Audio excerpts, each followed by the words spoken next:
दन्ताणं नमो सिद्धाणं नमो आयुर्याणं नमो वज्रायाणं नमो लोये सर्वसाहूरं।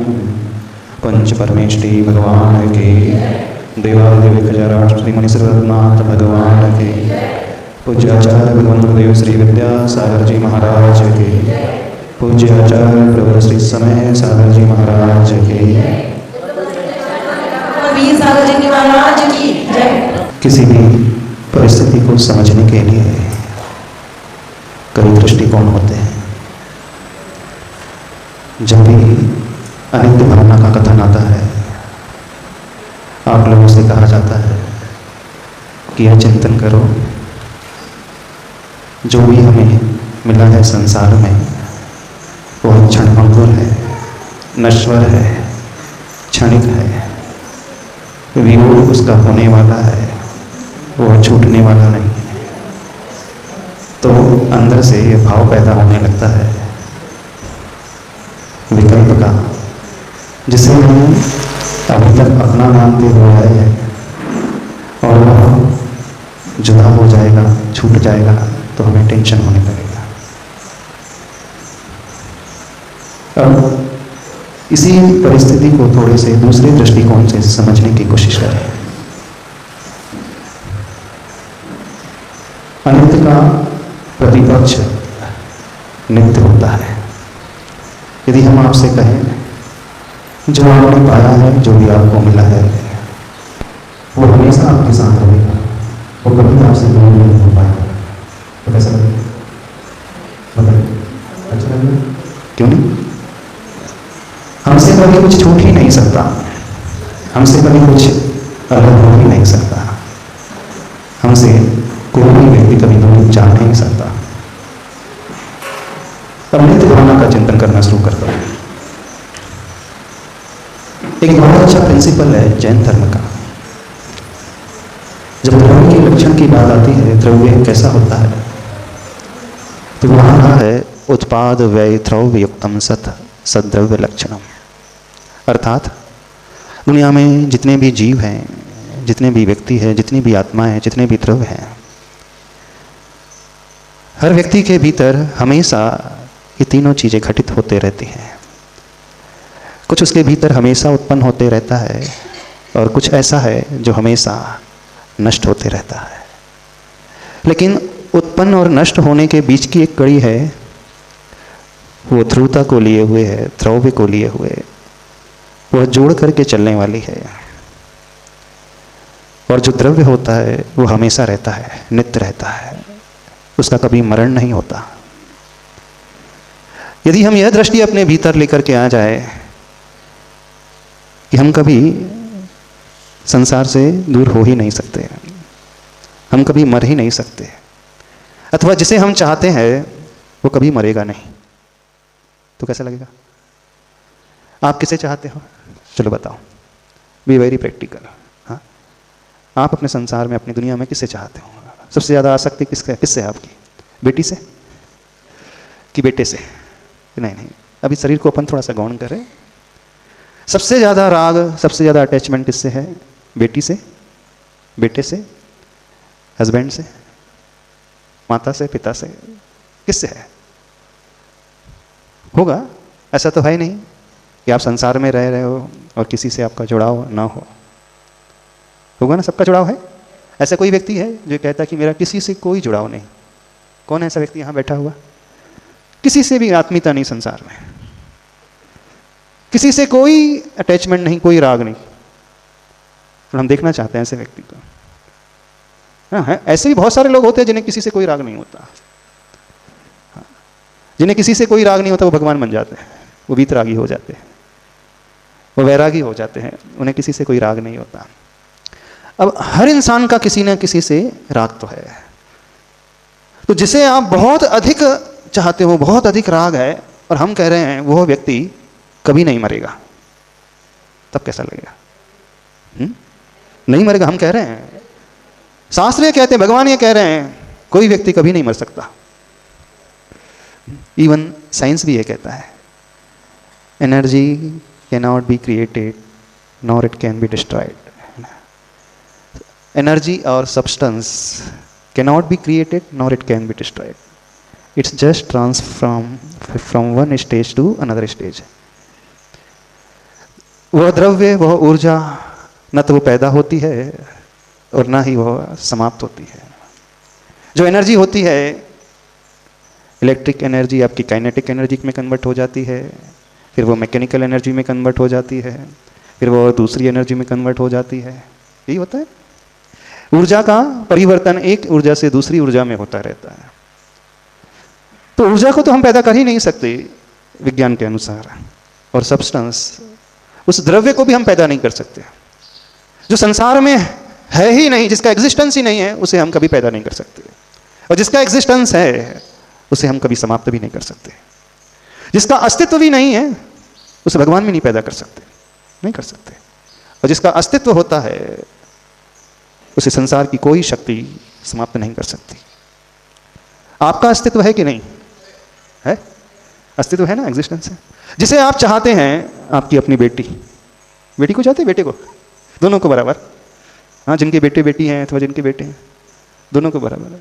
इन बीच में एक व्यक्ति और आ जाता है, पति भी आ जाएगा, तीनों को बराबर। और चार हो तो फैमिली मेंबर, चार को बराबर। शायद तीनों चारों को बराबर तो नहीं चाहते आप, कड़वा सत्य है ना, बराबर नहीं चाहते तीनों को। एक प्रायोरिटी लिस्ट में सबसे टॉप पर रहेगा।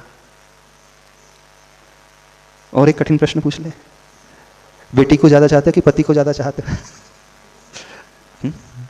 किससे चाहते हो? अपनी संतान को ज्यादा चाहते हो कि अपने पार्टनर को ज्यादा चाहते हो? कि समय से वो चाहत भी बदलती जाती है।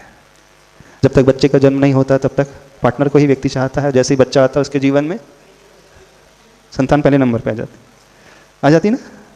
ऐसी है, संसार बड़ा स्वार्थी है। आप जिसके लिए जान छिड़कते थे, मरने के लिए तैयार हो जाते थे, अब वो साइडलाइन हो जाता है, समय से हो जाता है। पहले जिसके बिना आप रह नहीं सकते थे, आप उसके साथ आप नहीं रह पा रहे हो, अथवा साथ में भी रह रहे हो तो दूसरा कोई और उभर करके आ गया। अब ज़्यादा अंतर नहीं पड़ता है, वो आए ना आए, थोड़ा तो अंतर पड़ता होगा पर ज़्यादा अंतर नहीं पड़ता।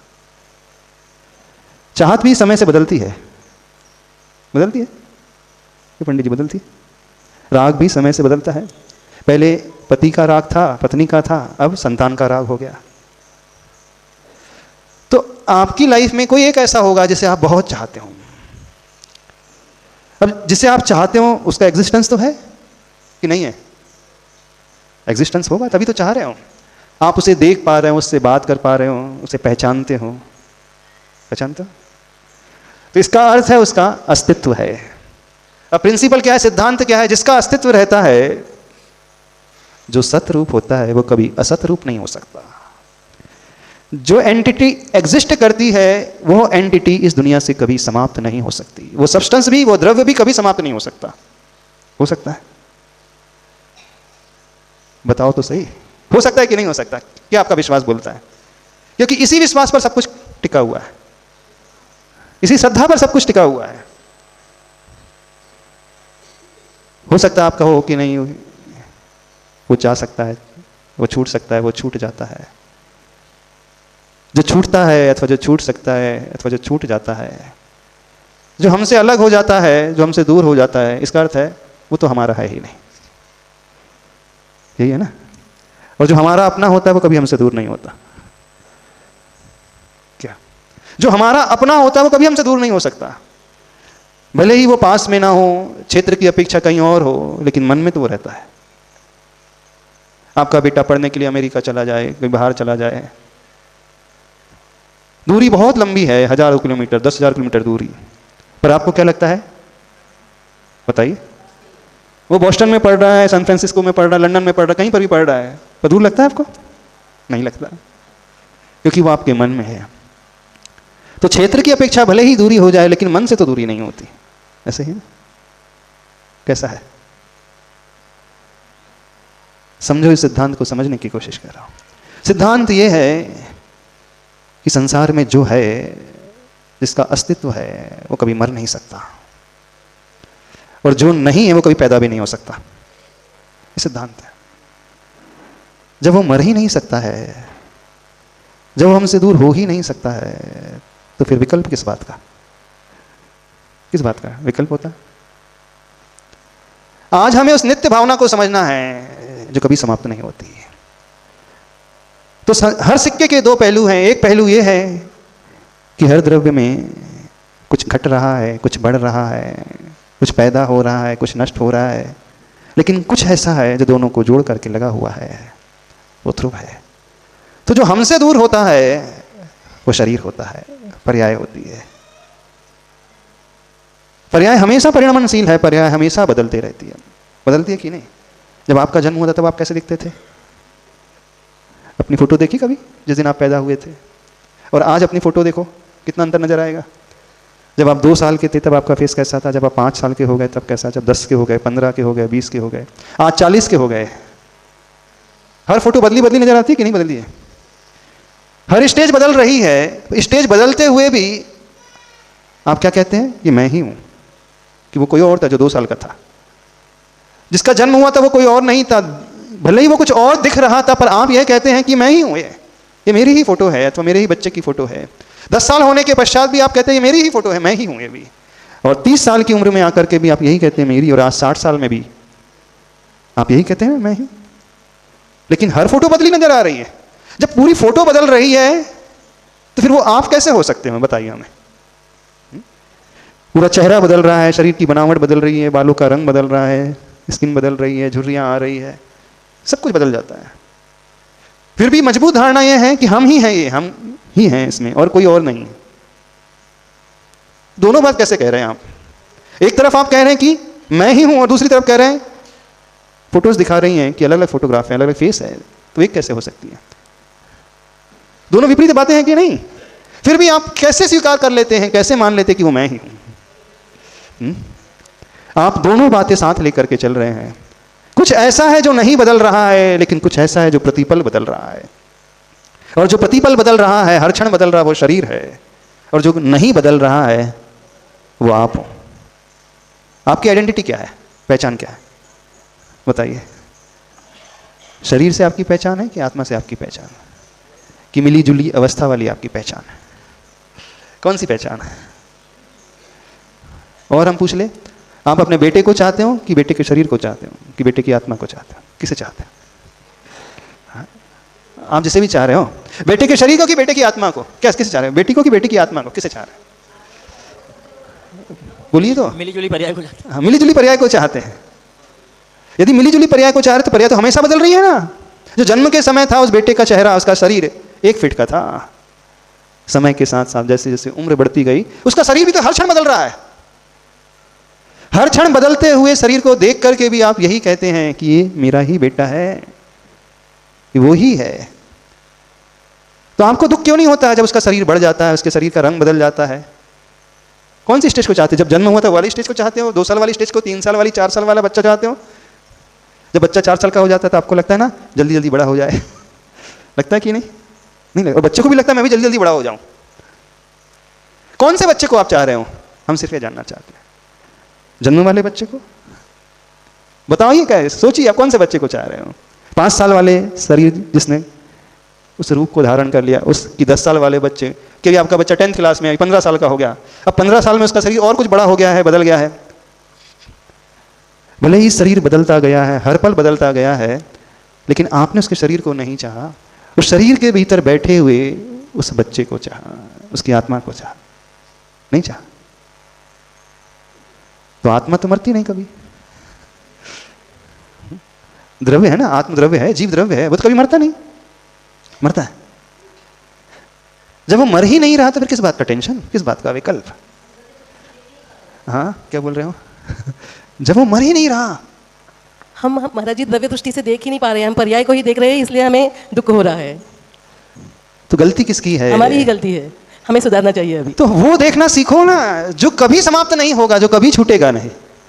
हमें विकल्प तभी होता है जब हमसे वस्तु छूटती है। देखो सीधा सा नियम है, जो हमने जोड़ करके रखा है जब वो छूटती है तो टेंशन होता है, अथवा ये भय पैदा होने लगता है अभी तो छूट ना जाए, तभी टेंशन होता है ना। लेकिन जिस दिन ये धारणा मजबूत बन जाएगी कि वो कभी छूटेगा ही नहीं, वो कभी मरेगा ही नहीं, वो कल भी था, वो आज भी है, आगे भी और वो कल भी रहेगा। एक बहुत अच्छी कहानी सुन, बड़ी अच्छी कथा आती है प्रतिमानियों ग्रंथ में, और रियल घटना है, समझना। शास्त्रों में आई है, कपल था, और वो जो व्यक्ति था सुनार था, और उस राज्य में रहने वाला सबसे योग्य सुनार। उसके हाथ में जो कला थी किसी के हाथ में नहीं। वो जैसा सुंदर सोने का हार बनाता था, उस जैसा हार कोई नहीं बना पाता था। और बड़ी मेहनत से उसने रानी के लिए एक बहुत सुंदर स्वर्ण का हार, उसमें सुंदर सुंदर रत्न जड़ दिए। उस हार को देख करके रानी बहुत प्रसन्न हुई। अब जैसा उसने हार बनाया था, उस जैसा हार दुनिया का कोई भी सुनार नहीं बना सकता था। जो कारीगरी उसने की थी, इतनी फाइन कारीगरी की थी, कोई भी नहीं कर सकता था। कुछ समय के पश्चात एक बड़ी अजीब घटना घटती है। वो सुनार यंग अवस्था में ही मरण को प्राप्त हो जाता है। अब देखना कहानी में ट्विस्ट क्या है। लेकिन जिस रात मरण हुआ, उसी रात उसने अपनी पत्नी से संबंध बनाया, और ऑल ऑफ सडन अर्धरात्रि को उसका मरण हो गया। अब वह शरीर छूट गया। अब जब मरण हो गया, 9 महीने के बाद पत्नी एक बच्चे को जन्म देती है।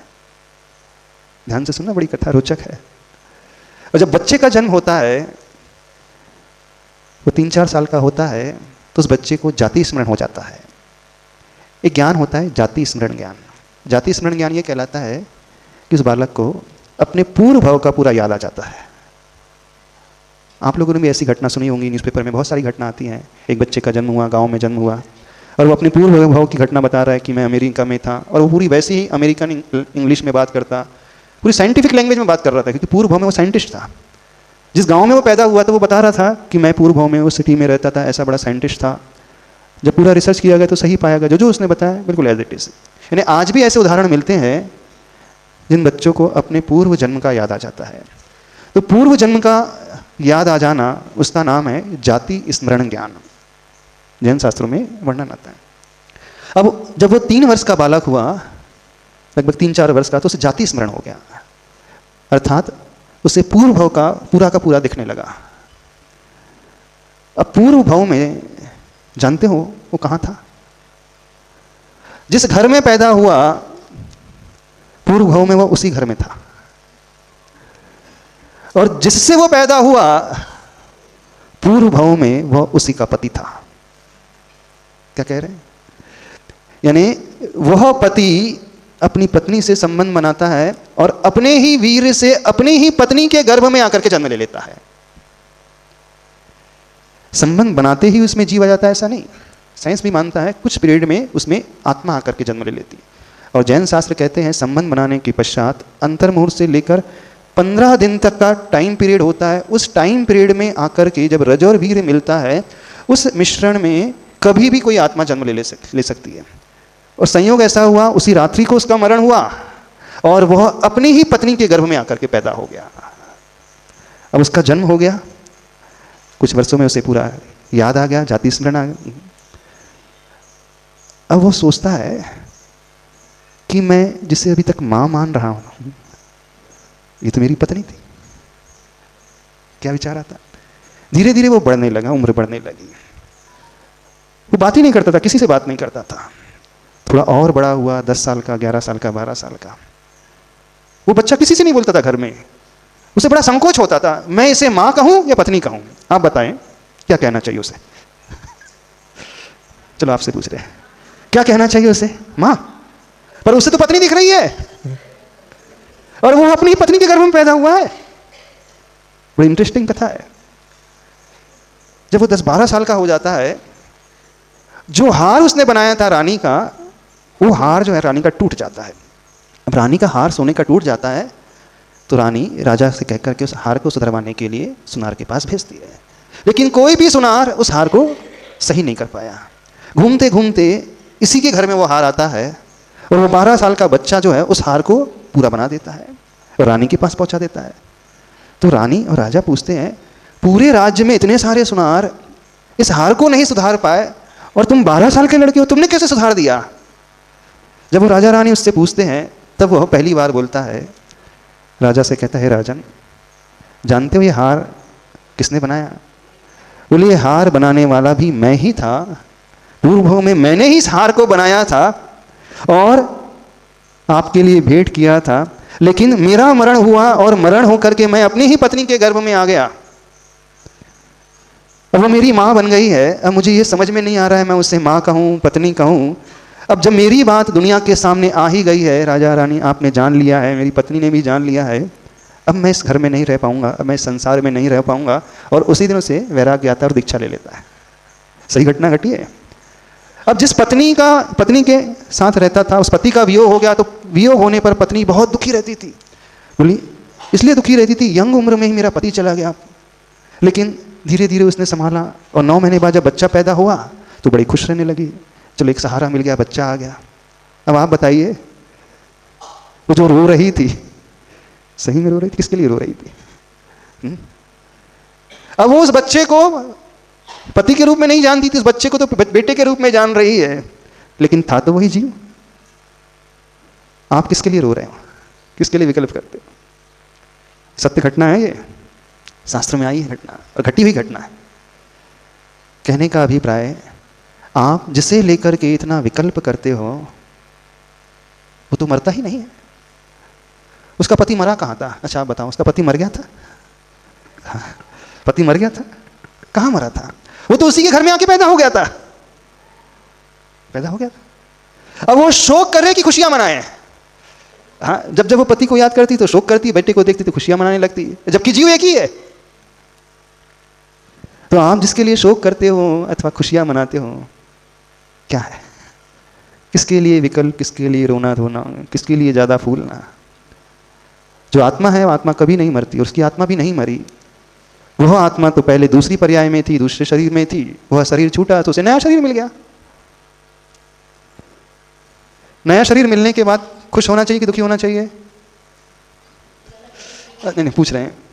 जैसे आपने कार खरीदी, पूरी डैमेज हो गई है, और एक्सचेंज ऑफर में जाकर के आप नई कार लेकर के आते शोरूम से, कितने लोगों को बहुत दुख होता है। 10 साल जिस कार ने साथ निभाया, 10 साल के 15 साल ही ले लेते, 15 साल जिस कार ने साथ निभाया, वो कार ब्रेक को छोड़कर सब लगता है, हॉर्न को छोड़कर सब बजता है, ऐसी स्थिति थी। जिसके अस्थि पंजर एक एक ढीले हो चुके हैं। कितने लोग ऐसे हैं जब एक्सचेंज ऑफर में उस कार को बदल करके नई ला लेते हैं, उन्हें बड़ी पीड़ा होती है। कार के वियोग में दुख होता है? किसे दुख होता है? दुख तो किसी को नहीं होता है, बल्कि हर व्यक्ति खुशियों से भर जाता है। बोले क्यों? नई कार आ गई। तो गाड़ी ही बदल रही है, शरीर ही बदल रहा है, आत्मा तो वही है। जो शरीर वृद्ध हो चुका है, बीमार हो चुका है, पैरालिसिस जिसमें हो चुका है, हार्ट अटैक की समस्या आ रही है, माइग्रेन की समस्या आ रही है, और स्पाइंडोलाइसिस है, और कौन कौन सी बीपी है, शुगर है, जमाने भर की ढेर सारी बीमारियां हैं। अब क्या है? एक्सचेंज ऑफर में नया मिलने वाला है।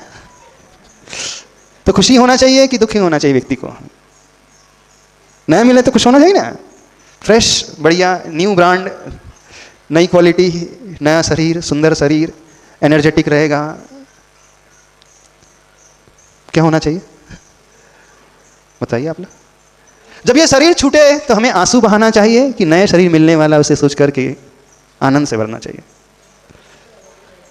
अब जिसका ये गहरा विश्वास हो जाएगा कि एनर्जी और substance can not be created nor it can be destroyed, यह जीव, यह आत्मा न कभी मर सकती है, न कभी पैदा हो सकती है। ये आत्मा तो चूल्हा बदलती है, शरीर बदलती है। नई शर्ट, नई साड़ी पहनने पर, पुरानी साड़ी छोड़ने पर कितने लोग आंसू बहाते हैं? कितनी महिलाएं आंसू बहाती हैं? जो साड़ी एकदम छिन्न छिन्न हो चुकी, भिन्न भिन्न हो चुकी है, छिद्र हो चुके हैं, एकदम गंदी हो चुकी है, एक्सचेंज ऑफर में नई साड़ी आ गई है, खुशी होना चाहिए कि नहीं? तो जो साड़ी अथवा जो शरीर बीमार हो चुका है, दांत नहीं है, आंत नहीं है, आंत काम नहीं कर रही है, बाल नहीं है, कुछ नहीं बचा है। कुछ गाड़ियां ऐसी होती, सर्विसिंग सेंटर में भी भेजो तो कोई फर्क नहीं पड़ता, वो भी मना करते सर्विसिंग सेंटर वाले भी, कुछ नहीं हो पाएगा, आप तो क्या करो, स्क्रैप के भाव में निकाल दो। स्क्रैप के भाव में निकलती है कि नहीं? तो अब जो शरीर ऐसा हो चुका है स्क्रैप के लायक हो चुका है, तो उसे देख करके विकल्प होना चाहिए? हाँ, क्यों ध्रुव परिवार, विकल्प होना चाहिए? नहीं होना चाहिए? खुशी होना चाहिए कि नहीं? पुराना जाएगा, नया आएगा। तो जिसका गहरा विश्वास है कि आत्मा कभी मरती नहीं, आत्मा तो हमेशा नित्य है, वो जो इस द्रव्य दृष्टि को लेकर के आ जाता है, द्रव्य दृष्टि ये कहलाती है कि हम द्रव्य को देखना सीखें। द्रव्य कभी समाप्त नहीं होता, द्रव्य का कभी वियोग नहीं होता, वो हमेशा नित्य है। और पर्याय जो होती है वो हमेशा अनित्य है। और पर्याय और गुण वाला ही द्रव्य होता है, गुण पर्यायवत् द्रव्यम। यानी उस द्रव्य में कुछ ऐसा है जो गुण है, उसके कभी नष्ट नहीं होते, लेकिन उसका शरीर हमेशा बदलते रहता है। हर बदलते हुए शरीर में आपने कभी शरीर को नहीं देखा, उस एक दिन के बच्चे को, 2 साल के बच्चे को, 5 साल के बच्चे को, 10 साल के बच्चे को, 20 साल के बच्चे को, हर अवस्था में उसका शरीर भिन्न भिन्न था। फिर भी आप उसके शरीर को नहीं देख रहे थे, उस शरीर के भीतर रहने वाली उस आत्मा को, शरीर ही को देख रहे थे, उसी को देख रहे थे। तभी तो आपको विकल्प नहीं हो रहा था, क्योंकि आपकी धारणा थी शरीर तो बदलता रहता है, लेकिन जीव वही है। हाँ, एक आयु में 0 से लेकर 70 ईयर्स तक जो शरीर बदल रहा है, और एक स्टेज वो आती है कि शरीर ही एक्सचेंज हो रहा है। तो यदि हम अपने विकल्पों को शांत करना चाहते हैं तो हमें क्या सोचना चाहिए, कौन सी दृष्टि रखना चाहिए, बताइए। बस एक उपाय है, हमेशा नित्य भावना का चिंतन करो। नित्य भावना का अर्थ है जो हमने पाया है वो हमसे कभी दूर नहीं हो सकता। और विशेष बात समझना, जिनके लिए आप आंसू बहाते हो, रोते गाते हो, वो मर करके दूसरी गति में जाकर ऐशो आराम कर रहा है। हाँ, वो स्वर्ग में जाके पैदा हो जाता है तो हजारों देवियों के साथ घूम रहा है और आप आंसू बहा रहे हैं, हे भगवान क्या होगा, कैसा होगा। जिसके लिए आप आंसू बहा रहे हैं उसको चिंता ही नहीं, वो कभी लौट करके नहीं आता पूछने के लिए कैसे हो आप। यानी उससे आपकी याद नहीं आ रही। जब उसने आपको भुलाया तो फिर आप क्यों टेंशन ले रहे हो, आप भी भुलाओ। जब वो नई दुनिया में जाकर के नए लोगों के साथ रमने लगा, छोड़ो आप उसे। और जब आपका अपना हो तब आपको छोड़ करके नहीं जा सकता। तो हमारा अपना क्या है? हमारी आत्मा। हमारा अपना क्या? आत्मा में रहने वाली क्वालिटीज, हमारे गुण, वो ज्ञान, वो दर्शन, वो चेतना, वो कभी नष्ट नहीं हो सकती, कभी नहीं छूट सकती। तो जो अपना होता है वो कभी दगाबाज नहीं होता, कभी धोखा नहीं देता है, और जो धोखा दे देता है, छोड़ देता है, वो दगाबाज होता है, वो अपना नहीं होता है। तो बेवकूफ़ी की भी हद है, आप सभी लोग उसका विकल्प करते हो जो हमेशा दगाबाज है। नहीं है? तो समझ में आ रहा है? तो अब क्या करना है? किसी का वियोग होगा तो प्रसन्न होना है, नया शरीर मिलने वाला, नई गाड़ी आने वाली, बढ़िया नहीं होना चाहिए। देखो वस्तु स्थिति यही है। उसी स्थिति को देख करके आप रो भी सकते हो, आंसू भी बहा सकते हो, विकल्प भी कर सकते हो, और उसी स्थिति को देख करके आप खुश भी हो सकते हो। आप कुछ भी करो, जो है सो है, वो रहेगा, वो नहीं बदल सकता, वो नहीं बदलने वाला। हमें अपनी दृष्टि ही बदलना होगा। एकमात्र उपाय संसार में रहने का, निर्विकल्प सुखी रहने का, आनंद में रहने का यही है कि हम अनित्य भावना के साथ साथ नित्य भावना को पैरेलल लेकर के चलें। जो ऐसा चिंतन करने लगता है वो दुनिया में हर संयोग में और हर वियोग में आनंद से रहता है, हर व्यक्ति के साथ आनंद से रहता है। फिर वो बेटा हो, बेटी हो, पति हो, पत्नी हो। आप जिसके लिए रो रहे हो पता चला आपके घर में आकर के पैदा हो गया और उसमें पैदा हो गया था। अब इससे बड़ी विडंबना क्या होगी? पत्नी ही मां बन गई। इससे बड़ा कुछ हो सकता है? नहीं हो सकता। जिसका विश्वास ये होता है कि द्रव्य कभी नहीं मरता है, द्रव्य कभी नष्ट नहीं होता है, आत्मा रूपी द्रव्य कभी नष्ट नहीं होता, कभी समाप्त नहीं होती, आत्मा कभी नहीं मरती, उसे ज़्यादा विकल्प नहीं होता है। अब आप कहोगे महाराज जी हम जिनके साथ रहते हैं थोड़ा तो लगाव हो जाता है, उसकी पर्याय छूटती है, शरीर छूटता है, उसे कुछ होता है, उसे बीमारी हो जाती है तो हमें टेंशन होने लगता है, हमें एंग्जाइटी होने लगती है, हम ऐसा सोचते हैं अब तो कुछ बचा ही नहीं है। ये उसके कारण नहीं हो रहा, हमारी गलत धारणा के कारण हो रहा है। इस बात को समझने की कोशिश कर रहे हैं। सारा खेल बस इसी का है और कुछ नहीं। बहुत पोथी पुराण पढ़ लेने से, बहुत शास्त्र का स्वाध्याय कर लेने से, बहुत सारे प्रवचन सुन लेने से, बहुत सारे व्रत उपवास कर लेने से ज़्यादा कुछ नहीं होने वाला, जब तक आपकी ये दृष्टि नहीं आएगी। नहीं तो आप उन बातों को लेकर के दुखी होगे जिसका सिर पैर ही नहीं है। वो पत्नी भी दुखी हो रही थी, मेरा पति चला गया, फिर वो खुश हो गई, बेटा आ गया। अब वो सोच रहा है मैं पति हूँ कि बेटा, मुझे नहीं समझ में आ रहा है। सबके साथ ऐसे ही होता है। तो हमारी आत्मा कभी नहीं मरती, हमेशा शरीर बदलता है। पहले किसी और पर्याय में थी, ये छूटेगा, नया शरीर मिल जाएगा। जब प्रतमानियों ग्रंथों का स्वाध्याय करते हैं उसमें जो पूर्व भवों का वर्णन आता है, क्या है वो सब? आखिर उसी जीव की एक लंबी यात्रा ही तो है। यदि हमारा ये पक्का विश्वास है कि हमारा एग्जिस्टेंस था, है और रहेगा, हमारा अस्तित्व, हमारी आत्मा का अस्तित्व पहले भी था, आज भी है और कल भी रहेगा। जैसे हमारी आत्मा थी, है और रहेगी, वैसे उसकी भी आत्मा थी, है और रहेगी। वो भी नहीं जा सकती, हम भी नहीं जा सकते, फिर किस बात का टेंशन?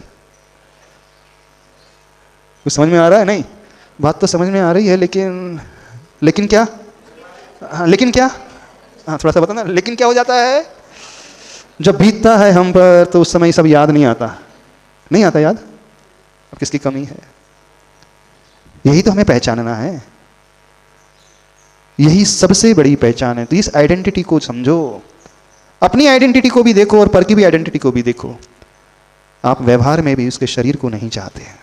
यदि शरीर को चाहते तो बाल्य अवस्था से युवा अवस्था तक, प्रौढ़ अवस्था तक, वृद्ध अवस्था तक हर समय शरीर बदला है और आपको कोई विकल्प नहीं हुआ, क्योंकि आप उसके शरीर को नहीं देख रहे थे, उस शरीर के भीतर रहने वाले उस जीव को देख रहे थे।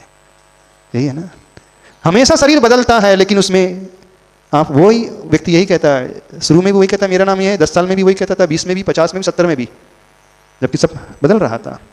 बदलते हुए शरीर में उसने अपना नाम वही रखा था। बदलते हुए शरीर में हम आत्मा को देखना सीखें, बस यह दृष्टि अपने जीवन में लाना सीखें।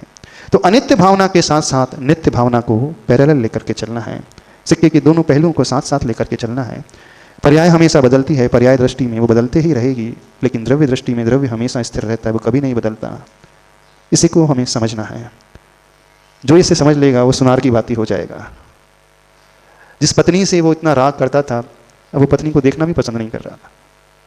क्यों नहीं? शरीर तो वही था पत्नी का, नहीं था? सब कुछ वही था, लेकिन उसकी दृष्टि बदल गई। तो आप लोग भी अपनी दृष्टि बदल लोगे तो अब क्या होगा? कैसा रिस्पॉन्स रहेगा आपका जब किसी का वियोग होगा? तो बताइए, रोओगे या हंसोगे? बीमारी हो जाएगी तो रोओगे या सिर्फ देखोगे? शरीर का परिणाम है, हो रहा है। प्रैक्टिकल होना सीखो, जीवन में समझना सीखो। शास्त्र स्वाध्याय करने का यही एक लाभ है। जब हम पूर्व भवों का वर्णन सुनते हैं, पढ़ते हैं, तो तब तो हमारा विश्वास हो जाना चाहिए ना कि आत्मा नहीं मरती है। थोड़ा सा अपने बारे में सोचो, जितनी आपकी उम्र है उसके पहले आप थे कि नहीं थे? हाँ, सपोज आप 40 ईयर्स के हैं, 40 के, 50 के, तो 50 के पहले थे कि नहीं? आप थे ना? मजबूती से कह सकते थे कि डाउटफुल है? क्या पता थे कि नहीं? ऐसा तो नहीं थे ना? जब 50 साल के पहले भी हम थे, शरीर के पहले भी हम थे, तो शरीर के बाद भी हम रहेंगे। अच्छा, आप तो थे, आपकी पत्नी, आपका पति था कि नहीं इस शरीर के पहले था ना? तो इस शरीर के बाद भी रहेगा। आपका बेटा, आपकी बेटी पहले थी कि नहीं? कि आपने उसे पैदा कर दिया, उसकी आत्मा को? आपने उसकी आत्मा को पैदा किया, आपके माध्यम से तो उसे शरीर मिला है। शरीर भी नहीं मिला है, एक रॉ मटेरियल मिला है, बाकी तो डेवलप वो अपने आप ही हुआ है। आपने उसे शरीर नहीं दिया, एक प्रकार से सिर्फ एक ऐसी अपॉर्चुनिटी दी है, जिस अपॉर्चुनिटी को यूटिलाइज करके उसने अपना डेवलप कर लिया है, अपना डेवलपमेंट किया है। यदि आप ही उसके शरीर को बढ़ाने वाले होते तो हर बच्चा जो गर्भ में आता है उसका अच्छा से जन्म हो जाना चाहिए, लेकिन कुछ बच्चे गर्भ में ही मर जाते हैं। आप सिर्फ उसे एक अपॉर्चुनिटी देते हैं उस जीव को बढ़ने के लिए, उससे ज़्यादा कुछ नहीं कर सकते आप। वो अपना पुण्य स्वयं लेकर के आता है, अपना भाग्य स्वयं लेकर के आता है और स्वयं बढ़ता है। आपका संयोग सिर्फ इतना ही, इससे अधिक कुछ नहीं है। एक दिन वो चला जाएगा, वो अपना पुण्य लेकर के आया था, चला गया, आप भी चले जाओगे। तो हम सब की यात्रा कब से चल रही है? हम सब बिगनिंगलेस हैं, कोई इसकी शुरुआत नहीं है, कोई उसकी आदि नहीं है। तो जिसकी शुरुआत नहीं होती, आदि नहीं होता है, वो कहलाता है अनादि। हम सब की आत्मा कब तक रहेगी? 50, 100, 10, 100, 200 साल, इस भव के बाद भी भव, तो इन्फिनिटी, अनंत तक रहेगी।